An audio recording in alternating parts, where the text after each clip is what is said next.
तो ये पूछता है भारत, पूछ बता देना तुम, क्या तेरा आका जिस देश की सरकार भ्रष्ट होती है उस देश का रुपया डॉलर के मुकाबले में सबसे ज्यादा गिरता है, एक बार दोबारा से कह के दिखा सकता? बहुत छोटी छोटी सवालें पूछ रहा हूं, तेरे को चैलेंज है, ये पूछता है भारत। तो चैलेंज सिर्फ उद्धव ठाकरे, संजय राउत और अनिल देशमुख को क्यों? सुन भाई अर्नब गोस्वामी, आज डायरेक्ट सुन ले।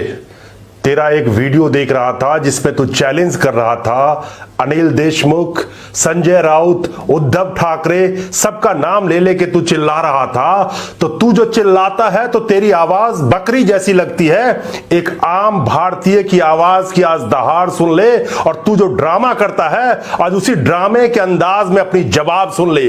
तू दहाड़ रहा था ना कि उद्धव ठाकरे, अनिल देशमुख, संजय राउत, हिम्मत है तो हमारे सामने आओ, हम तुमसे इंटरव्यू करेंगे। तेरे को मैं चैलेंज देता हूं और तूने चैलेंज दिया था ना, अब ये चैलेंज तू सुन ले और अपने ही अंदाज में सुन ले। तूने क्या कहा कि चैलेंज देता हूं, आके इंटरव्यू करे मेरे साथ। तेरा वो चैलेंज मैं स्वीकार करता हूं और तेरे को चैलेंज देता हूं और 138 करोड़ भारतीयों की तरफ से चैलेंज देता हूं कि क्या तेरे में हिम्मत है कि अपने आका का नाम लेके चिल्लाएगा, जिस आका ने अच्छे दिन आएंगे के नारे लगाए थे? क्या तू अपने आका को कह सकता है कि एक बार वो नारा लगा के दिखा दे? पूछता है भारत, ये पूछता है भारत। क्या तू अपने आका को चैलेंज देके एक बार अपने चैनल पे बुला सकता है और उससे सवाल कर सकता है कि लॉकडाउन की वजह से जब 300 लोग मर रहे थे कोरोना महामारी की वजह से, तब तो उसने लॉकडाउन किया था। आज 80,000 से ज्यादा लोग रोज संक्रमित हो रहे हैं। तो लॉकडाउन जो फेल हुआ और देश की अर्थव्यवस्था का सत्यानाश जो पहले ही कर रखा था उन्होंने, अब जो और बुरी तरीके से सत्यानाश किया, तो इस लॉकडाउन से क्या फायदा हुआ? क्या तुम अपने आका को इंटरव्यू के लिए बुला सकते हो? और एक आम भारतीय इंटरव्यू लेगा, तुम जैसे गोदी मीडिया का पत्रकार नहीं।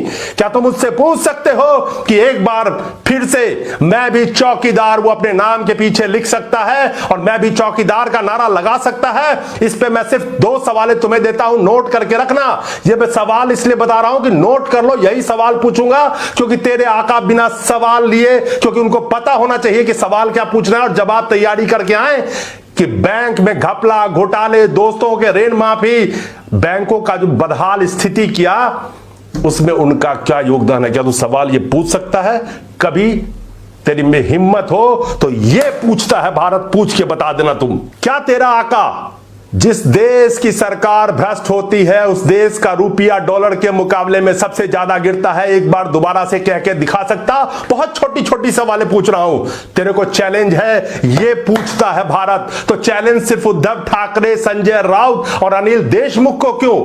अपने आका को भी चैलेंज कर। जब देश ने उस आका के हाथ में बागडोर दी थी तो 6 साल में जिसने एक प्रेस कॉन्फ्रेंस नहीं किया, उसके मुंह में जबान है कि एक बार मैं भी चौकीदार का नारा लगा दे, एक बार अच्छे दिन आएंगे का दोबारा नारा लगा दे। तेरे को चैलेंज है 138 करोड़ जनता की तरफ से। और सुन, एक और चैलेंज देता हूं कि सवाल पूछने के लिए कोई रवीश कुमार की जरूरत नहीं है, एक आम भारतीय ही सवाल पूछ ले, उसका जवाब अगर दे दे तो ये तेरे को चैलेंज देता हूं। रवीश कुमार तो बहुत दूर की चीज है।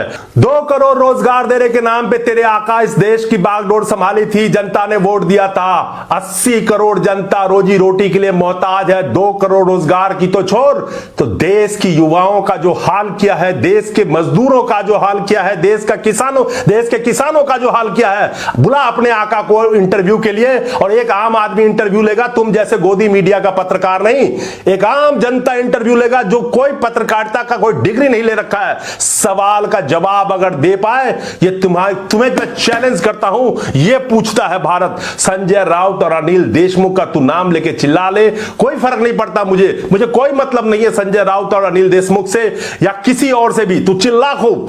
लेकिन तूने जो एक बात कही कि संविधान में सवाल पूछने का हक सबको है, तो सिर्फ गला फाड़ के चिल्लाने का हक तुझे नहीं है।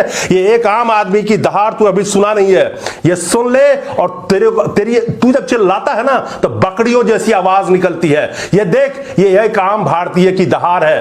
क्या तेरे पास जवाब है? चुनौती स्वीकार है तुम्हें? तू ले सकता है अपने आका के इंटरव्यू, बुला सकता है मौजूदा सरकार में से किसी मंत्री को अपने चैनल पे जो इन बातों का जवाब दे दे? क्या देश की जो जीडीपी -23% से ज्यादा हो गई है, तू एक इंटरव्यू कर सकता है, इस पे जवाब मांग सकता है? नहीं मांग सकता।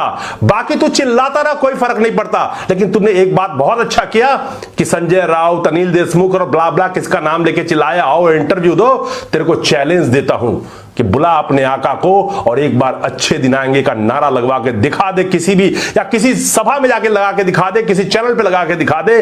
चैलेंज है तेरे को। ये पूछता है भारत, नोटबंदी से देश को क्या मिला, ये पूछता है भारत। ये पूछता है उस 100 लोगों का परिवार जिन 100 लोगों के जाने चली गई थी। भ्रष्टाचार में देश 2 पायदान और नीचे सरक गई, ये पूछता है भारत। फिर मैं भी चौकीदार जो लिखा था, देश में बैंकों से जो लूट हुई, आज बैंक 18 बैंक में से 4 बैंक रखने की नौबत आ गई, तो यह पूछता है भारत कि 6 लाख करोड़ रुपया जब तुम अपने आका से पूछो कि मित्रों की माफ कर सकते हो, 4 लाख करोड़ का बैंक फ्रॉड हो सकता है, 2.5 लाख करोड़ रुपए से बढ़ के एनपीए अगर 15 लाख 17 लाख 20 लाख करोड़ तक हो सकता है, तो आज लोन मोरेटोरियम दे करके जो लॉकडाउन फेल हुआ तुम्हारे आका का, तो आम जनता का लोन मोरेटोरियम ब्याज पे ब्याज माफी तो छोड़ो, उनका लोन माफी क्यों नहीं हो सकता?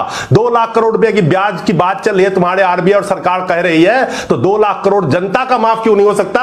जब 6 लाख करोड़ अपने मित्रों का माफ कर सकते हैं, तो 2 लाख करोड़ जनता का क्यों नहीं? ये पूछता है भारत। ये एक आम भारतीय की आवाज है और दहाड़ है। तू चीखता है तो मिमियाता है। अपनी आवाज देख और एक आम भारतीय की ये दहाड़ देख।